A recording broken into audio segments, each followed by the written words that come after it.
Biar hati kita terus memandang kepada Tuhan. Alkitab mengatakan bahwa ketika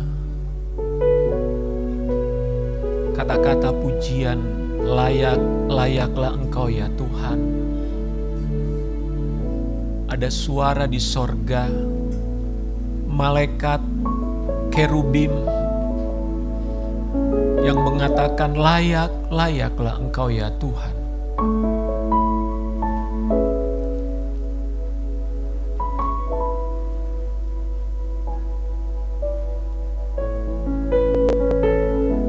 Betapa Tuhan yang kita sembah, Tuhan yang kudus. Dia layak untuk menerima penyembahan kita saat ini.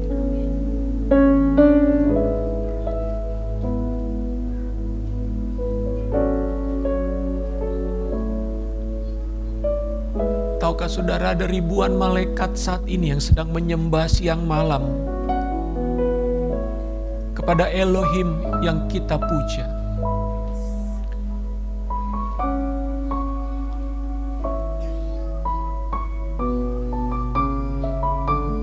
Ada hadirat Tuhan di tengah-tengah kita.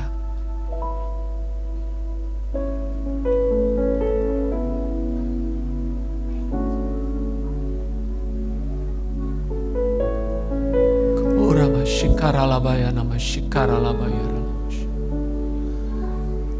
Engkau layak Tuhan, Engkau layak. Engkau layak ya Bapa. Engkaulah satu-satunya Tuhan yang layak menerima penyembahan kami.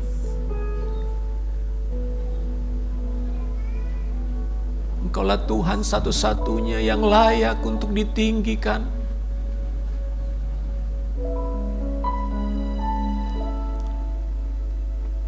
Ke hadapan takhta suci-Mu kami datang saat ini ya Tuhan.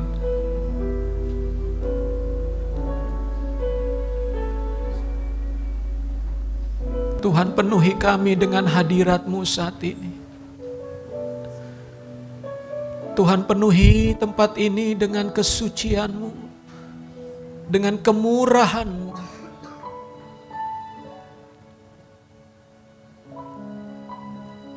Lawatlah umat-Mu di tempat ini ya Bapa.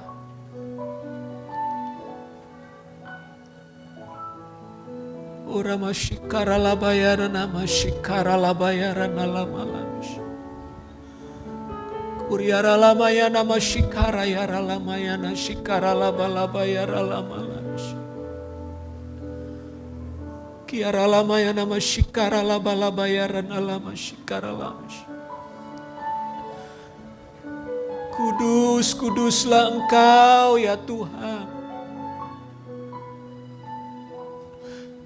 Suci, sucilah Engkau ya Bapa. Terima kasih Tuhan.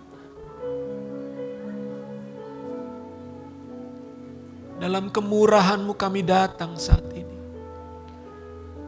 Kami mencari wajah-Mu.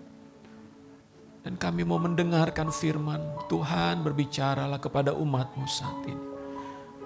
Terima kasih Tuhan. Kami bersyukur dalam nama Yesus Kristus. Kami siap menerima firman. Sama-sama kita katakan, amin. Silakan duduk Bapak Ibu. Shalom, selamat pagi semuanya. Iya, kita hari ini ibadah bersama dengan anak-anak. Oke, anak-anak yang di belakang, boleh kalian duduk dengan tenang. Ya. Beribadah bersama dengan orang tua adalah hal yang penting untuk kita lakukan bersama-sama. Ya, Bapak Ibu Saudara, kita bersyukur kembali kita berkumpul pada pagi ini, khususnya di awal bulan ya.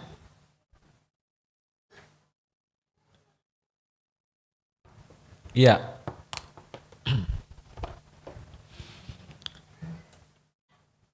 Dan kita masuk ke dalam sebuah tema yang baru.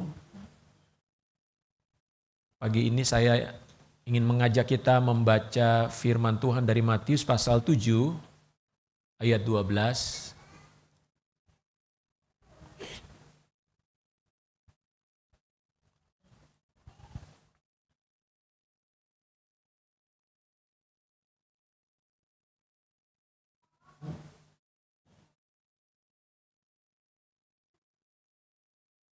Oke, semua kita fokus pada Tuhan. Satu ayat saja kita baca. Kita baca sama-sama, 2, 3.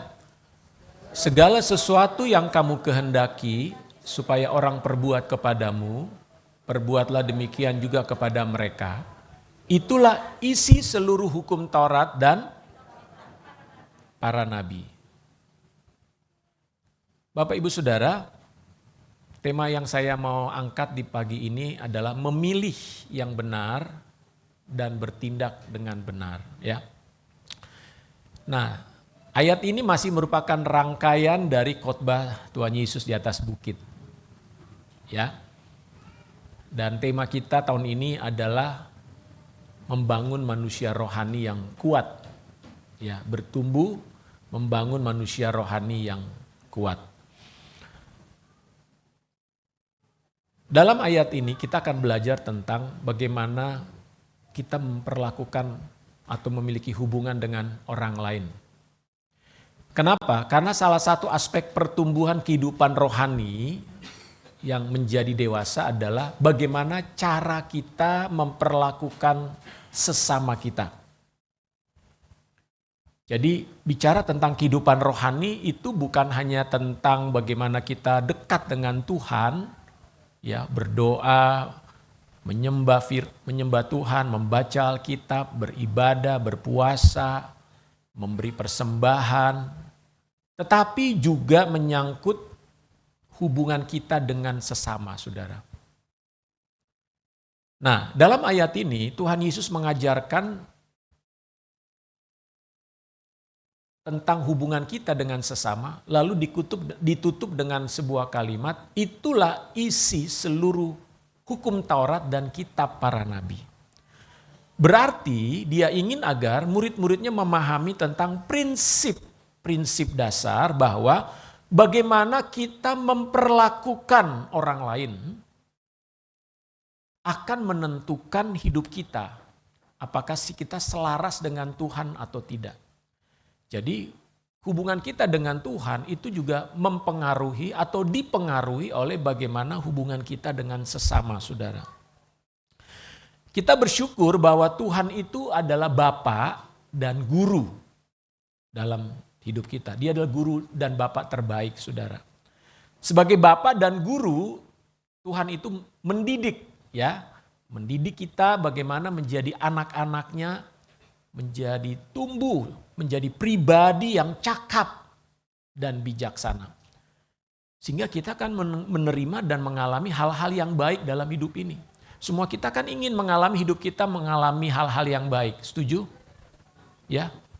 Nah, Tuhan mengajarkan kepada kita lewat firman-Nya ini, lewat Alkitab tentang bagaimana cara hidup kita. Saudara tahu Alkitab itu adalah buku petunjuk. Ya. Salah satu peranan Alkitab mengatakan di dalam 2 Timotius 3 ayat 16, segala tulisan yang diilhamkan Tuhan bermanfaat untuk mengajar, menyatakan kesalahan, memperbaiki kelakuan, mendidik orang dalam kebenaran. Jadi kalau kita ingin memiliki kehidupan yang semakin baik di dalam hidup kita di bumi ini, maka Alkitab itu adalah petunjuk bagi kita. Ya. Saya sering katakan bahwa kalau saudara membeli barang-barang selalu ada yang namanya buku manual. Ya. Apapun, saudara mau beli rice cooker, saudara mau beli handphone, mau beli televisi, barang-barang elektronik, selalu ada buku yang namanya buku manual. Buku yang menjelaskan kepada kita bagaimana menggunakan alat-alat tersebut dengan benar sehingga kita bisa memakainya dalam jangka panjang. Bahkan kalau ada kerusakan diberitahu, biasanya harus dilakukan cek ini, cek mana, ya. Nah, Alkitab itu buku petunjuk bagi hidup kita. Supaya hidup kita benar, supaya kita memiliki jalan hidup, cara hidup yang akan membuat kita bahagia. Amin. Nah, saudara-saudara, berkaitan dengan manusia, setiap hari kita pasti ketemu orang. Betul nggak? Siapa di sini yang satu hari nggak pernah ketemu orang? Ada? Ih, luar biasa loh, kemarin aku nggak ketemu siapa-siapa. Aku cuma ketemu Tuhan. Wih, berarti saudara sedang ada di kamar sendirian. Saudara di kamar sendirian, saudara nggak makan, saudara nggak minum. Kenapa? Saudara hanya di kamar sendirian, ya, nggak kemana-mana. Termasuk saudara mungkin nggak buka HP. Berarti saudara sedang bertapa, ya. Setiap hari kita pasti ketemu orang, kecuali orang itu tinggal di sebuah hutan dan di sana dia sendirian, ketemunya cuman dengan monyet, dengan ular, dengan harimau, ya. Dia nggak pernah ketemu orang. Kenapa? Dia tinggal sendirian di hutan. Atau mungkin dia sedang tinggal di padang gurun. Tapi kita setiap hari pasti bertemu dengan orang. Nah, kalau kita bertemu dengan orang, pertanyaannya adalah bagaimana sebetulnya saya harus bersikap ketika bertemu dengan orang. Ketika saya berinteraksi dengan orang, ketika saya bermain, ya, buat anak-anak pasti ketemu teman dong di sekolah. Atau bagaimana memperlakukan papa dan mama saya. Kan papa mamanya orang kan? Bukan robot. Betul? Papa mamanya orang atau bukan? Orang. Berarti anak-anak juga harus tahu gimana saya harus memperlakukan orang, yaitu mama dan papa saya. Jadi kita nih manusia harus tahu gimana cara kita memperlakukan orang-orang di sekitar kita, teman-teman kita, orang tua kita, anak-anak kita, termasuk orang-orang yang di luar sana, yang jauh dari kita. Nah, Tuhan mengatakan kepada kita pagi ini dengan kalimat yang ayat tadi saya coba tuliskan dengan sederhana gini. Perlakukanlah orang lain seperti engkau ingin diperlakukan.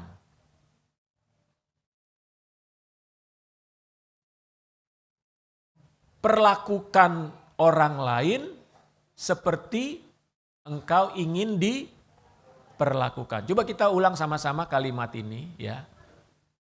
Perlakukanlah orang lain, ulangi kata-kata saya, perlakukanlah orang lain seperti engkau ingin diperlakukan. Nah, ini prinsip. Ini adalah prinsip dasar cara kita berinteraksi, bermain, bergaul, memperlakukan orang lain.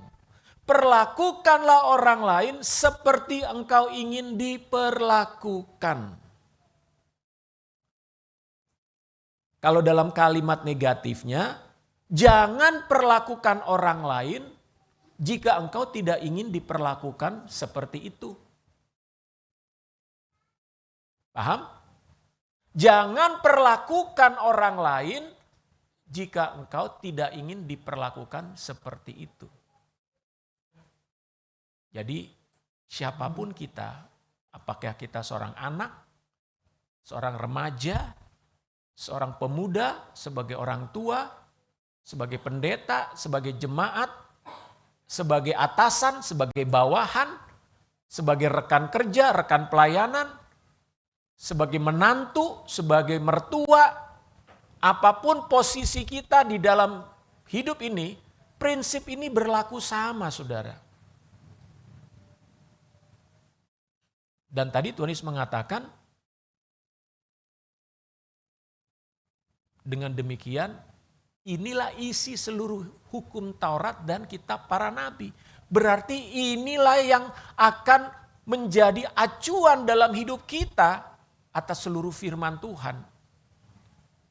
Nah, kalau kita ingin berbahagia, maka kita harus mengacu kepada firman Tuhan. Nah, berarti setiap orang Kristen, setiap hari ketika dia mau bertindak, berperilaku, bertemu dengan orang lain, harus membuat pilihan. Karena tindakan itu sebuah pilihan kepada orang lain. Sebelum kita bertindak, sebelum kita berbicara, sebelum kita memperlakukan orang lain, saudara harus satu, berpikir. Katakan berpikir. Yang kedua harus bisa berimajinasi. Kalau saya lakukan ini kira-kira apa yang akan terjadi? Saudara harus bisa membayangkan. Dan saudara harus bisa menilai dengan hati nuranimu, dengan roh manusia batiniamu, yang saya lakukan ini benar atau salah ya? Jadi setiap orang Kristen yang menyatakan diri saya lahir baru, saya adalah manusia baru dalam Kristus, maka setiap perilakunya kepada orang lain berkaitan dengan orang lain, benar-benar harus dipikirkan, harus bisa dibayangkan, harus bisa dinilai oleh hati nuraninya, oleh roh manusia batinia yang sudah dilahirkan kembali itu. Sebab apabila kita bertindak, berperilaku tanpa berpikir, tanpa bisa berimajinasi, tanpa mengevaluasi terlebih dahulu di dalam batin kita, maka besar kemungkinan tindakan kita, sikap kita kepada orang itu bisa salah. Dan bahkan bisa membahayakan. Membahayakan kita maupun membahayakan orang tersebut. Saudara, apa bedanya manusia dengan hewan? Hewan bukan salah satu. Cara hewan berperilaku kepada orang, bukan kepada orang ya, kepada orang maupun kepada sesama hewan, itu mereka berdasarkan yang namanya insting. Manusia juga punya insting. Tapi kalau kita bertindak hanya berdasarkan insting atau naluri, maka kita enggak lebih baik dari hewan, saudara. Dulu ada seorang peneliti namanya Ivan Pavlov. Ya. Katanya orang Rusia nih. Dia membuat penelitian tentang perilaku hewan. Apa yang dilakukan oleh Ivan Pavlov? Dia ingin tahu itu hewan itu kalau bertindak itu seperti apa ya? Berdasarkan apakah hewan itu berperilaku? Nah, dia membuat percobaan dengan seekor anjing. Jadi anjing ini dimasukkan ke dalam kandang, ya. Lalu dibunyikan lonceng. Ding ding ding ding ding ding ding. Nah, setelah lonceng dibunyikan, lalu dikasihlah daging, dimasukkan daging ke dalam kandangnya, ya. Dibuat lagi percobaan yang sama, kedua kali, ketiga kali. Saudara tahu, ketika percobaan yang keempat atau yang kelima saya lupa, dibunyikan lonceng, begitu dibunyikan lonceng, anjing itu langsung keluar air liurnya. Padahal dagingnya nggak dikasih, belum dikasih. Tapi begitu dengar lonceng, maka dia langsung keluar air liur. Nah, percobaan ini kemudian menunjukkan bahwa anjing ini akan berespon, binatang itu langsung berespon atau bereaksi ketika dia hanya mendengar lonceng saja. Artinya, binatang adalah binatang yang selalu bereaksi terhadap situasi. Tanpa pernah berpikir terlebih dahulu.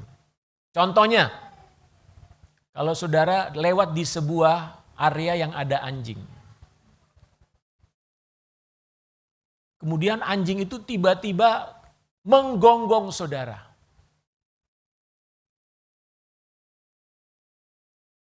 Pertanyaannya kenapa anjing itu menggonggong? Karena sifat anjing adalah dia akan menggonggong orang yang tidak dia kenal. Oke?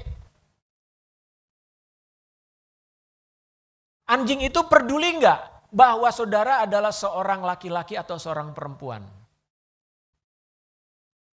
Enggak. Kalau dia mengejar saudara, lalu kemudian saudara adalah seorang tentara dengan pakaian seragam, apakah anjing itu akan berkata, jangan kejar, ini tentara. Nanti saya ditembak atau saya ditendang. Anjing bisa berpikir, anjing berimajinasi, dia akan ditangkap oleh tentara itu. Tapi kalau manusia, bisa kan? Kalau saudara dipepet sama motor biasa, dibandingkan dengan motor tentara, mana saudara bisa beda reaksi nggak? Beda kan? Kalau motor tentara yang mepet saudara, paling saudara ngalah. Tapi motor biasa yang mepet saudara.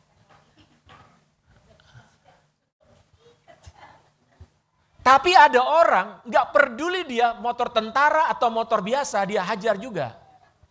Berarti dia sama dengan. Kenapa? Dia nggak berpikir, masa bodoh mau tentara mau apa, gue hajar aja. Nah, jadi disinilah sebetulnya Tuhan memberikan kepada kita manusia kemampuan untuk membedakan, untuk melakukan perubahan dan perbedaan bagaimana cara kita memperlakukan sesama kita. Artinya, saudara-saudara, prinsipnya adalah kalau kita ingin mengalami kehidupan yang baik, kehidupan yang semakin baik, maka perlakukanlah orang lain seperti engkau ingin diperlakukan. Nah, perintah Tuhan tadi itu sebetulnya merupakan penjabaran dari perintah yang utama, yaitu kasihilah sesamamu seperti dirimu sendiri. Itu poinnya. Kasihilah sesamamu manusia seperti dirimu sendiri. Artinya perlakukanlah orang lain seperti engkau ingin diperlakukan. Ini adalah prinsip yang penting dalam iman Kristen kita, saudara. Nah, lebih lanjut. Jadi kalau saudara nggak mau ditendang, jangan. Jadi anak-anak, kalau kalian nggak pengen ditendang sama temenmu, jangan menendang temanmu dulu. Ya, kalau kalian nggak ingin dipukul oleh orang lain, jangan mukul teman, jangan mukul orang lain. Nah, pertanyaannya kepada siapa saja saya harus melakukan prinsip ini? Alkitab mengajarkan kepada sesamamu. Kepada sesamamu berarti kepada siapa saja sesamamu itu. Sesamamu berarti setiap orang yang sama. Manusia yang sama dengan saudara, perlakukanlah demikian. Entah saudara kenal dia ataupun tidak kenal dia, perlakukanlah sama. Kalau saya tidak menyakiti orang yang saya kenal, maka saya juga tidak akan menyakiti orang yang tidak saya kenal. Jangan karena saudara tidak kenal dia, bodoh amat. Kadang-kadang kita suka memilih, saya nggak tega nyakitin dia soalnya teman saya. Lalu kalau bukan teman, boleh kita sakiti? Enggak. Siapapun yang namanya manusia jangan engkau sakiti. Jangan perlakukan dengan tidak baik. Apakah saudara kenal dia, tidak kenal dia, dekat atau tidak? Bahkan nih, sekalipun dia orang jahat, atau orang yang pernah menyakiti kita, maka prinsip ini juga berlaku.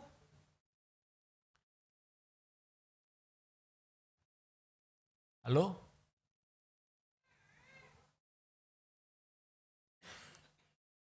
Bagaimana saudara? Prinsip ini juga berlaku kepada siapa? Kepada orang yang sudah menyakiti kita pun, orang yang sudah merugikan saya, orang yang sudah mengecewakan saya, atau orang yang sudah memperlakukan saya dengan tidak baik, prinsip ini juga berlaku, yaitu jangan atau perlakukanlah orang lain seperti engkau ingin diperlakukan. Tapi Tuhan kan dia enggak memperlakukan saya dengan baik. Itu urusan dia, saudara. Bahkan, nah ini saya ingin sedikit bahas di sini. Jika ada orang yang berbuat jahat kepada kita nih, ajaran Yesus malah mengajarkan balas dia 2 kali lipat dengan kebaikan. Biasanya kalau ada orang yang berbuat jahat sama kita, kita ingin apa? Membalasnya. Bahkan kalau bisa balasnya 2 kali lipat gitu ya.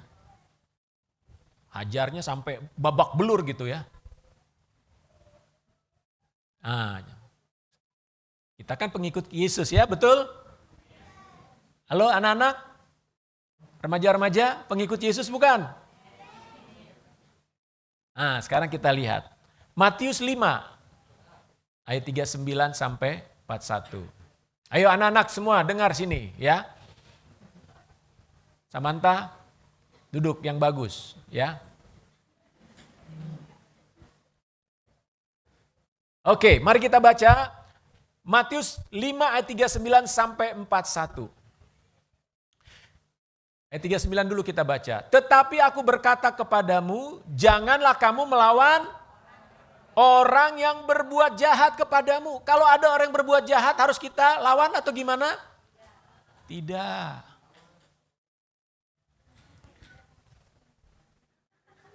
Orang yang jahat aja nggak boleh kita lawan. Apalagi orang yang nggak jahat, betul? Makanya jangan suka iseng sama orang. Melainkan siapapun yang menampar pipi kananmu, coba tampar pipi kananmu, bes. Maka bilang sama orang itu, tampar juga dong pipi kiriku.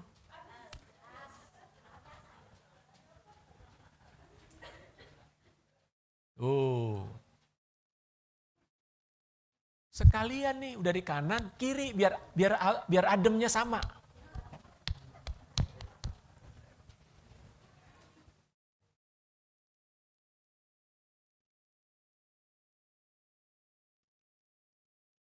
Dan, nah ini ayat 40. Dan kepada orang yang hendak mengadukan engkau karena pengen bajumu, serahkan juga jubahmu. Dia pengen baju saya nih, jasnya sekalian.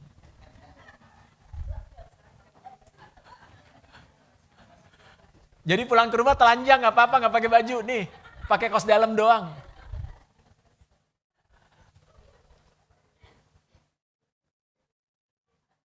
Ayo. Ini ajaran Yesus loh. Jadi gak ada alasan bagi kita kalau ada orang menyakiti kita lalu kita pengen bales. Enggak, kasih aja. Bukan kita ladeni dengan, oh lo nantangin gua, ayo berantem.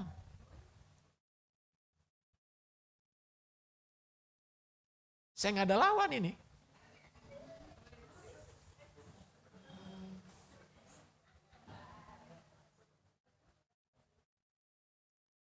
Lanjut. Dan siapapun yang memaksa engkau berjalan sejauh 1 mil, berjalanlah bersama dia Sejauh 2 mil. Ayo tantangin, ayo 2 mil sekalian. Aku temenin kamu. Artinya apa saudara? Kita ini bukan orang yang ingin membalas kejahatan dia kepada kita. Tapi kita adalah orang yang ingin memperlakukan orang dengan sebaik mungkin. Karena saya ingin diperlakukan dengan baik juga. Jadi di sini kita melihat bahwa Tuhan Yesus mengajarkan kita harus memilih. Nah, tindakan itu pilihan ya. Memilih untuk apa? Tetap berbuat yang baik terhadap orang yang jahat atau berbuat jahat kepada kita sekalipun. Pilihlah, buatlah pilihan yang benar. Sesuai dengan perintah Tuhan. Dan bertindaklah dengan benar dengan melakukan apa yang Alkitab ajarkan. Maka hidupmu damai dan sejahtera. Saudara, kalau engkau ingin mengalami hidup damai dan sejahtera, buat pilihan yang benar dalam hidupmu. Memperlakukan orang lain dengan baik selalu. Apapun orang yang sudah lakukan kepada dirimu, tetaplah engkau perlakukan orang dengan baik. Nah, mungkin ada yang bilang gini, wah enak banget ya. Enak banget orang kayak gitu. Ya, udah ngejahatin, udah nipu, udah bohong, terus suruh ngampuni gitu. Dia udah nipu saya, malah saya kirim kue tiramisu. Terima kasih ya untuk penipuanmu. Kayaknya gimana gitu ya. Orang yang nabrak kita terus kita kirimin paket hadiah ya, atau paket Shopee kirim.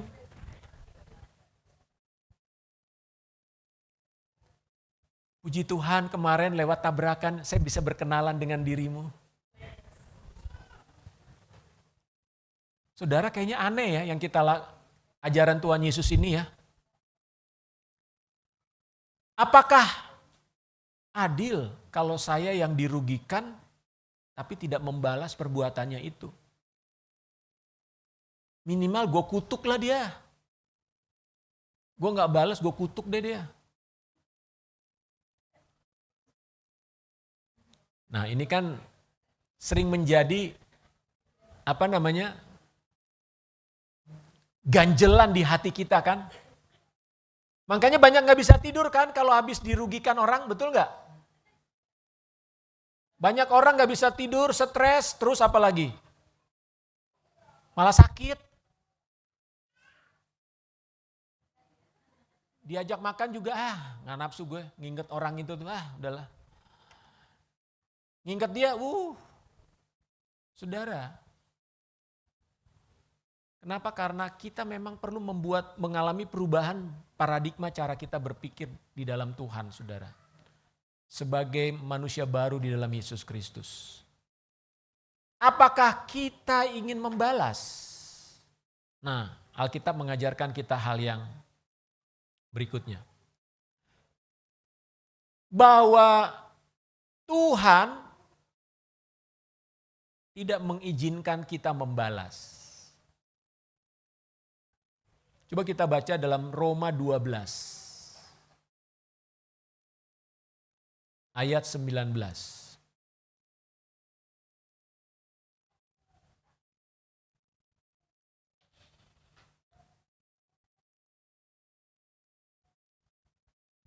Saudara-saudaraku yang kekasih, janganlah kamu sendiri menuntut pembalasan, tetapi berilah tempat kepada murka Tuhan, murka Elohim.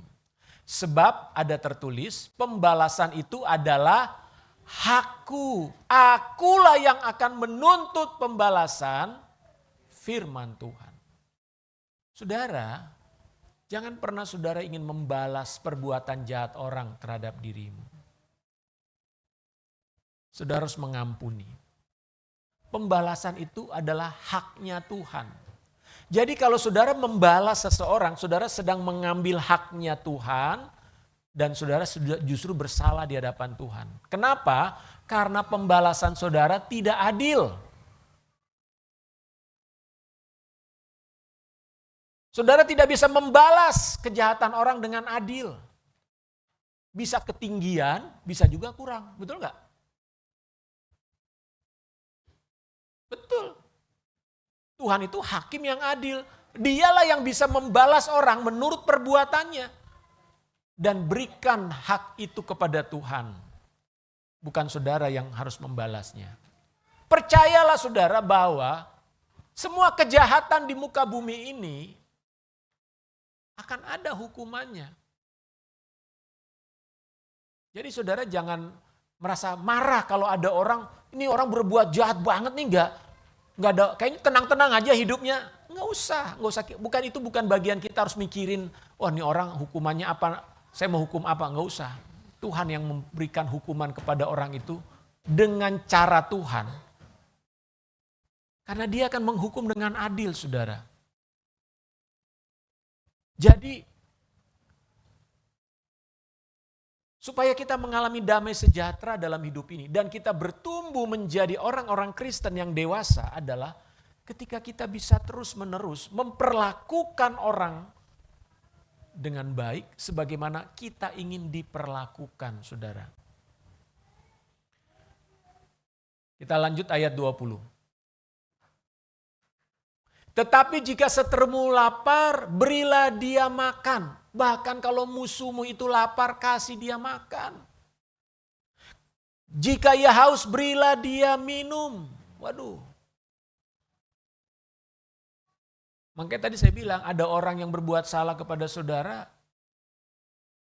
kirimi aja dia kue. Tuhan memberkatimu. Tuhan mengasihimu. Tuhan mengampunimu. Nggak usah saudara bikin surat kaleng.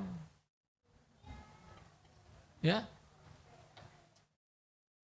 Lalu saudara tulis 1000 caci maki di sana. Umpatan-umpatan meluapkan kemarahan saudara. Apalagi saudara sampai mengirim pembunuh bayaran.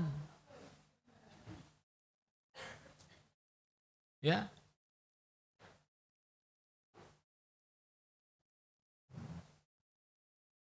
Kenapa Tuhan suruh kita melakukan yang baik? Dengan berbuat demikian, ayat selanjutnya, kamu menumpukan bara api di atas kepalanya. Janganlah kamu kalah terhadap kejahatan, tetapi kalahkanlah kejahatan dengan kebaikan. Jadi kita sebagai anak-anak Tuhan harus selalu memilih kebaikan sebagai balas terhadap kejahatan.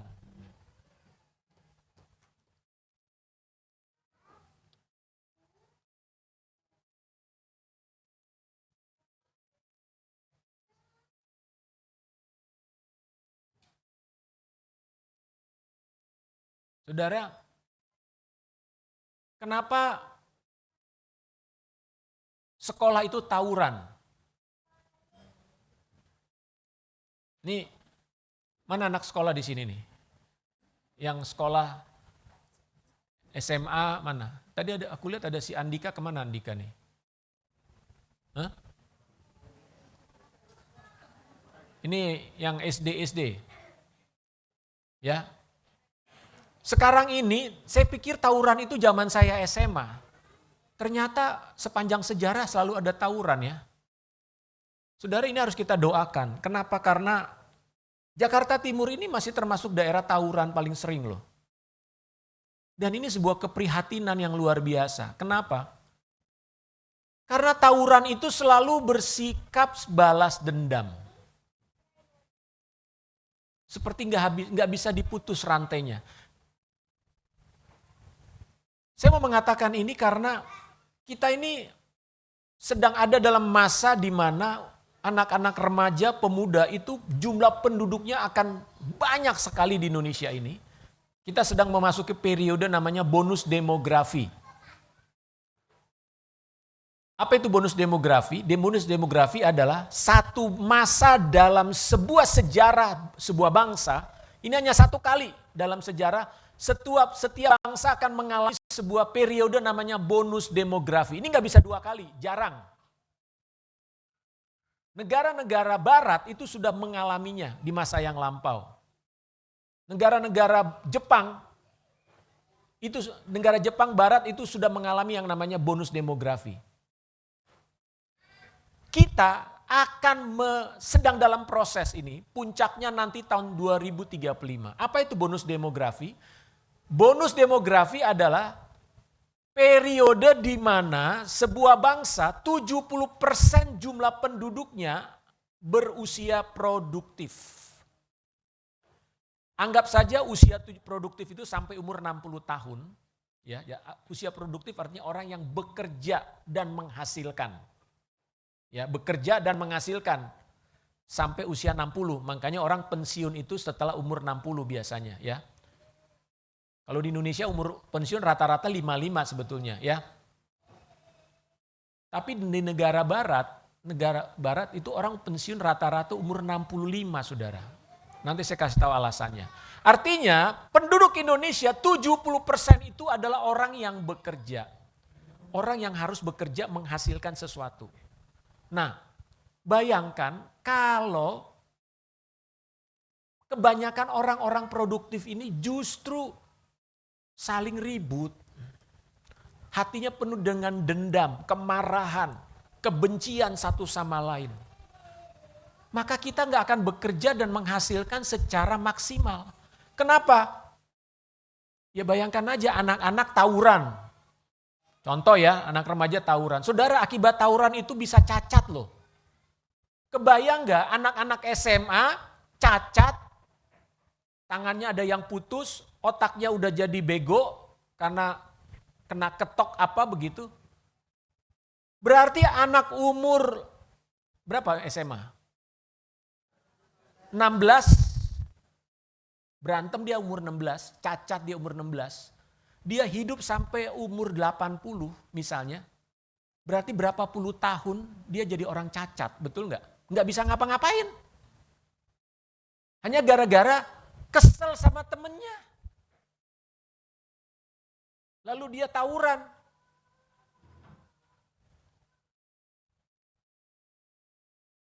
Artinya mereka yang seharusnya akan menjadi orang-orang yang produktif, bisa bekerja, menghasilkan karya-karya di dalam kehidupannya, dia jadi orang lumpuh.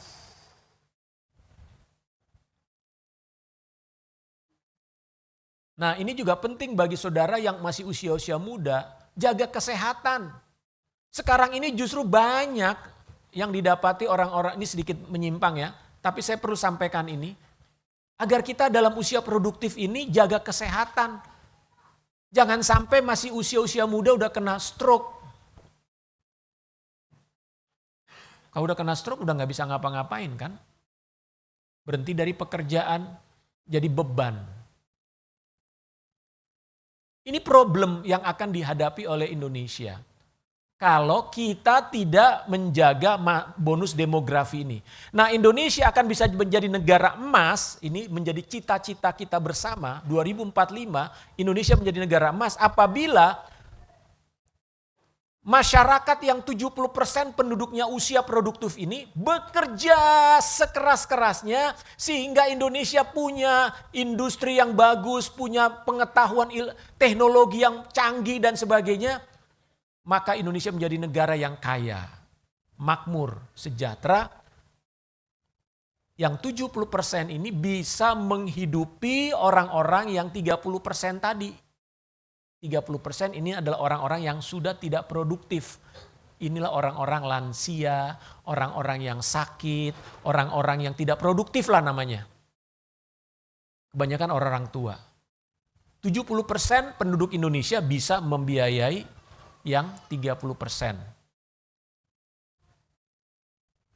Nah, kebalikannya di negara-negara seperti Jepang, 70% penduduknya orang lansia.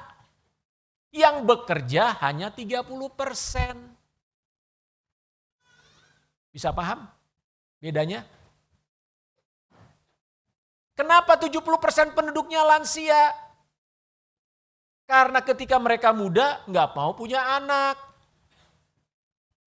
Ketika mereka muda lebih senang melihara anjing, kucing daripada pengen punya bayi. Akibatnya penduduk Jepang adalah penduduk tua semuanya. Siapa yang bekerja harusnya udah pensiun. Pemerintah bilang lo gak boleh pensiun, kerja terus. Makanya pensiunnya dipanjangin terus. Harusnya umur 60 udah pensiun, dipanjangin 65. Pemerintah bilang aduh kalau pada pensiun ini pabrik pada tutup nih gak ada yang kerja. Panjangin lagi 3 tahun lagi. Bayangin saudara. Harusnya mereka udah pensiun, menikmati dong uang pensiunnya, betul gak? Disuruh kerja terus. Kenapa? Karena kalau mereka kerja, bayangin. Masinis kereta, umurnya 65. Kerjanya bukan 3 jam, bisa 18 jam. Nggak ada orang kekurangan tenaga kerja nih untuk jadi masinis kereta. Nah kalau ini dipensiunkan, keretanya jalan nggak? Nggak ada yang jalan, transportasi di sana. Ini problem negara-negara maju hari ini saudara. Jadi kita ini sekarang dalam masa yang sangat-sangat penting untuk kita sadari Indonesia ini mengalami bonus demografi puncaknya nanti 2035. Dimulai dari 2015. Itulah sebabnya kenapa anak-anak kita ini harus kita didik dengan benar. Dan kita sebagai orang-orang Kristen harus menjadi contoh, jadi model bagaimana cara hidup kita. Supaya kita bisa membawa pengaruh bagi Indonesia. Jadi jangan lagi kita menjadi problem karena hati kita memperlakukan sesama kita itu dengan tidak benar. Nah jadi Bapak Ibu Saudara, mungkin saya sedikit menyimpang dari apa jadi khotbah saya ini, tetapi saya ingin menekankan di sini bahwa dunia ini mengajarkan yang berbeda dari firman Tuhan. Dunia justru mengajarkan kepada kita itu adalah balas dendam. Ya, balas dendam. Balas dendam, balas dendam, balas dendam. Lihat aja film-film action, kebanyakan temanya adalah balas dendam.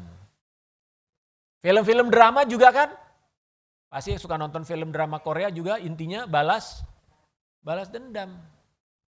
Kalau udah disakiti, balas dendam, balas. Entah dengan cara halus, dengan cara kasar, balas.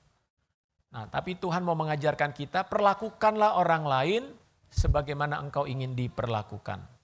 Jadi pembalasan adalah haknya Tuhan. Amin. Jadi penutup. Mari kita memperlakukan sesama sebagai hal yang penting dalam hidup kita. Dan kita mulai dari keluarga kita. Anak-anak, perlakukan orang tuamu dengan benar. Orang tua, perlakukan anak-anakmu dengan benar. Didik dengan baik. Ya, ada banyak ajaran di dalam Alkitab tentang bagaimana bersikap kepada anak-anak dan juga anak-anak perhatikan bagaimana engkau memperlakukan orang tuamu, ya. Hubungan kakak adik, hubungan saudara seiman menjadi hal yang penting untuk kita pikirkan dengan sungguh-sungguh. Jadi ada 2 prinsip yang kita pelajari hari ini. Pertama, perlakukan orang lain seperti engkau ingin diperlakukan. Dan yang kedua, pembalasan itu adalah haknya Tuhan. Tuhan Yesus memberkati. Amin.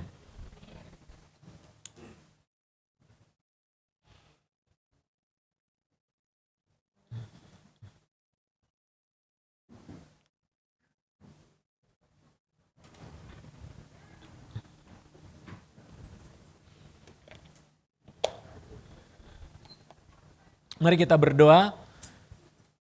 Kita juga akan masuk dalam perjamuan kudus. Kita siapkan diri kita. Haleluya. Mari kita bersyukur untuk firman Tuhan hari ini. Baik, saya minta semuanya kita tenang.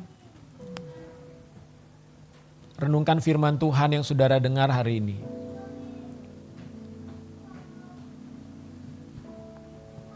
Adakah saudara sedang mengalami hubungan yang bermasalah dengan orang lain.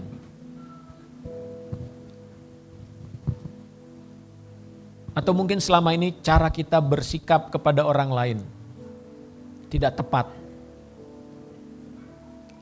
Entah di jalan, di rumah, bertetangga, di kantor, di sekolah, di kampus.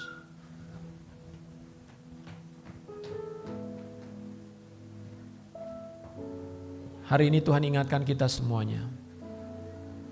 Perlakukan orang lain seperti engkau ingin diperlakukan.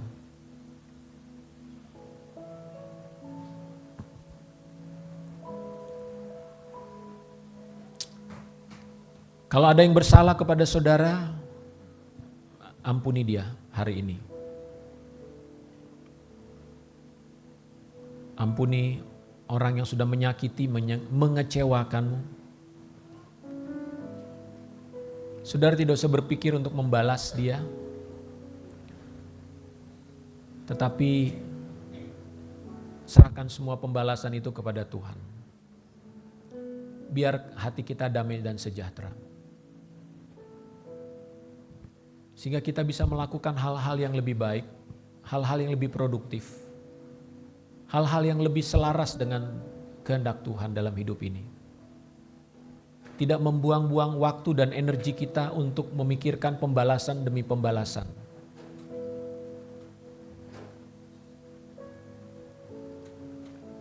Tidak ada yang perlu kita sesali di masa lalu ya saudara. Sekalipun kau mengalami kerugian, engkau tidak perlu menyesalinya. Jadikan saja itu sebagai sebuah pelajaran untuk saudara menjadi orang yang lebih bijaksana di dalam mengambil keputusan.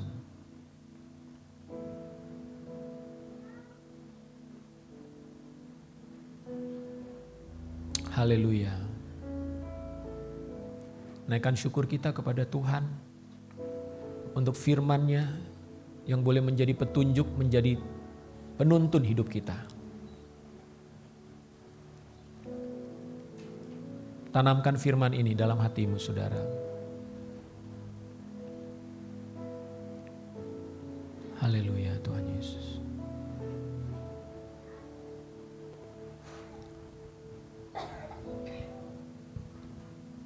Ku persembahkan hidupku kepadamu, Tuhan, untuk kemuliaan-Mu. Ku berikan hidup ini sebagai persembahan berkenan padamu.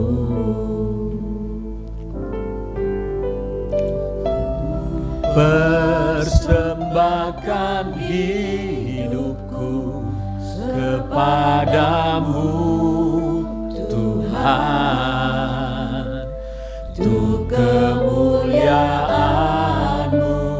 Ku berikan hidup ini sebagai persembahan yang berkenan padamu. Ini aku.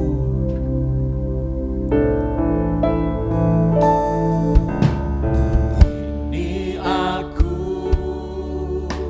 semua milikku.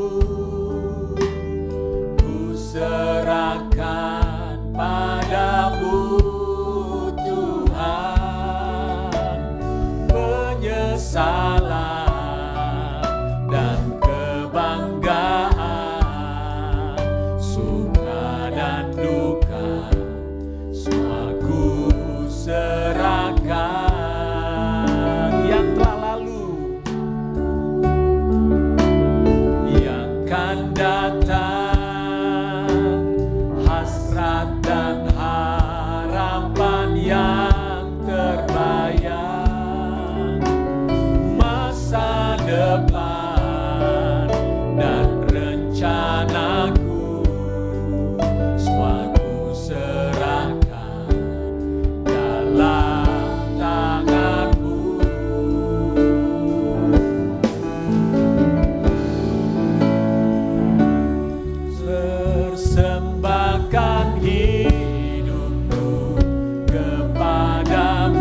Saudara, maukah kita merelakan semua hal yang mungkin pernah kita alami, kerugian-kerugian, hal-hal yang mungkin mengecewakan kita di masa lampau dengan orang-orang, hal-hal yang menyakiti kita, membuat kita merasa lumpuh hari ini.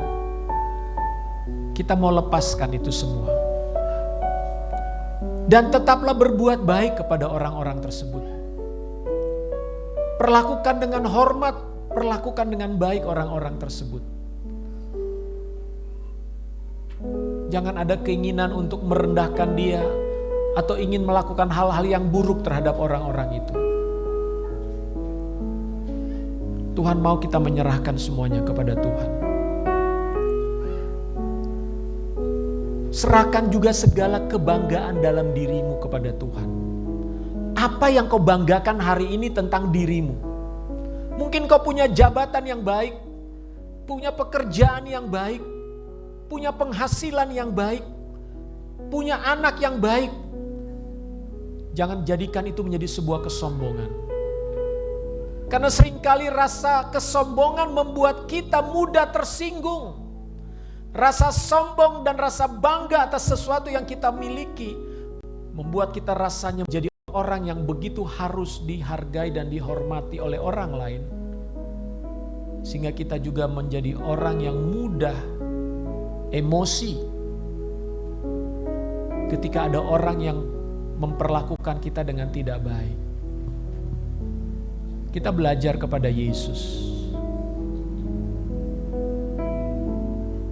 Sekalipun dia adalah Tuhan, dengan segala kemuliaan yang dia miliki, di sorga dia disanjung, disembah oleh jutaan malaikat. Tapi ketika dia datang ke bumi, dia mengosongkan dirinya. Dia mengambil rupa seorang hamba.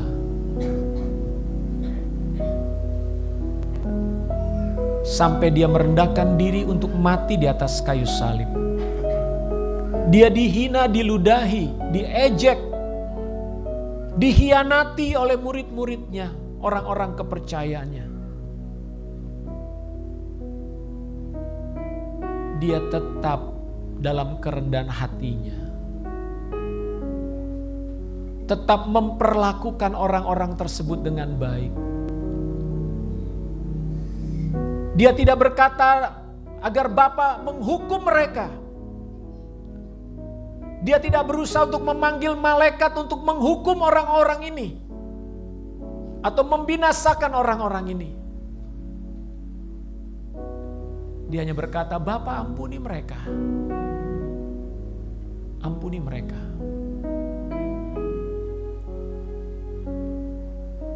Itulah Yesus, Tuhan kita, guru kita, teladan kita, saudara. Kosongkan diri kita dari semua kesombongan, keangkuhan hidup. Mulailah kita belajar untuk terus rendah hati dengan kesabaran yang dari Tuhan, memperlakukan orang-orang di sekitar kita, memperlakukan sesama kita dengan baik.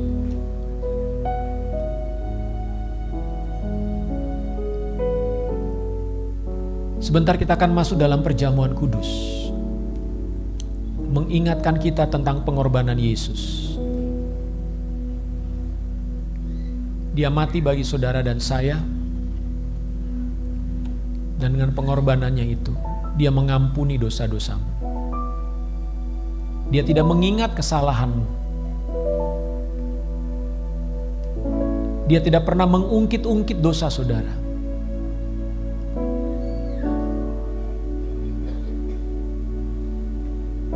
Dia tidak pernah meminta balasan atas kesalahan yang saudara buat. Sebaliknya, kasih-Nya selalu mengampuni saudara dan menerima saudara.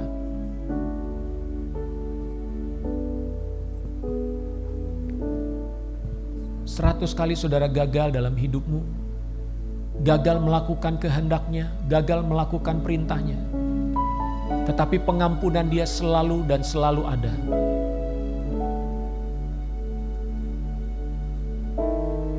Itulah kasih yang tak terbatas. Itulah kasih yang tanpa syarat.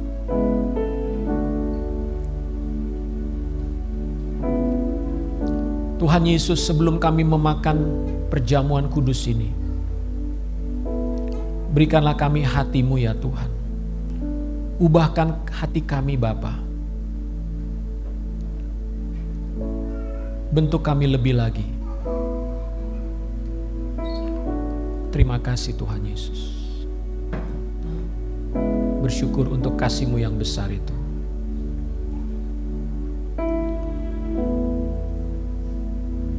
Haleluya. Saya mengundang petugas perjamuan